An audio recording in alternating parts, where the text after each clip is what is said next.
Now, as we jump into uh, the Q&A, uh, let's see, Imus Goldie, I believe, says your picks are terrible. You're wrong with, you should say, Fioro and Silva as well. Shevchenko and Grasso are winning, and that's very possible. And I like to see someone get hardcore about the women's fighting, right? For sure. And you see the next one, uh, Mo Larry Curley. Thanks for these posts. Your work ethic is amazing. So, and this is why a lot of people don't read the comments, right? I mean, on the first one, you could think it's all over, and in the second one, someone's saying, "Hey, great job." So, this is the difference of comments, and a good way to start the Q&A. Goldie's back. Natalia kicks in boxing range. There's a lot of holes in Silva's striking for a boxer like Grasso. Grasso will win by crowding the kicker. Grasso has really good boxing with power. So, and again, it's exciting to see someone get excited about the women's fights. And Natalia Silva is a very good fighter. Grasso is very good too. And I get what you're saying because Grasso is just coming off title fights. And could all of a sudden Natalia Silva just come in here and beat her when she's, you know, that high level? So I understand what you're saying, but I'm still sticking with Natalia Silva to get the win. And it wouldn't be the first time that someone disagreed with me. That's the fight game. We all disagree on almost everything. Robert weighs in on Topuria. Even the champ should have to work their way through the division they move up to, just like everyone else in that division. And I'm not so sure I agree with that. You know, precedent has been set in the past, and yes, depth is on a different level. But Volkanovski didn't have to wait in line. Who did Volkanovski fight before he fought uh, Makhachev? Or maybe he did fight someone. I can't remember. But it seems like Volkanovski's getting a path right to the title, and then a second chance. And he beat Volkanovski. So who's to say Topuria can't win? And now we might be seeing that fight because the UFC is going to need something to sell at 317. Makhachev will sell, but we don't want to see him fight Renato Moicano again.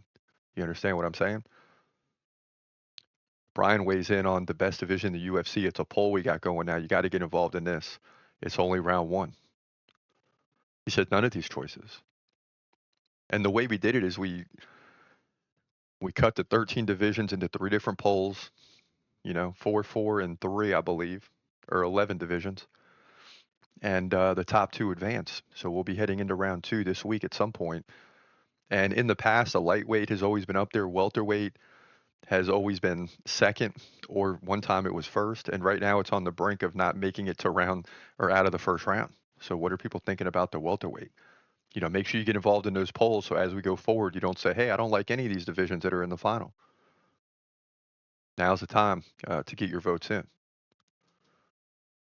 Moving forward, looking at Benoit Saint Denis and Joe Alvarez, a loss against Moicano is a doctor stoppage before round three.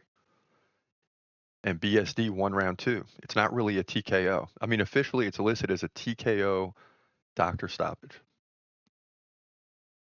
So we're going to have to get MMA as a whole to change it if the doctor comes in, but it has to be labeled some way to the fight uh, is a finish. It's not a decision.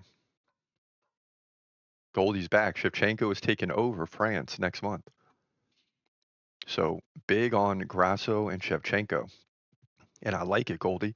Keep weighing in and keep getting on me if you disagree with the picks. I understand.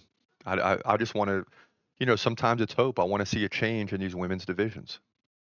I want to see some new fighters coming up.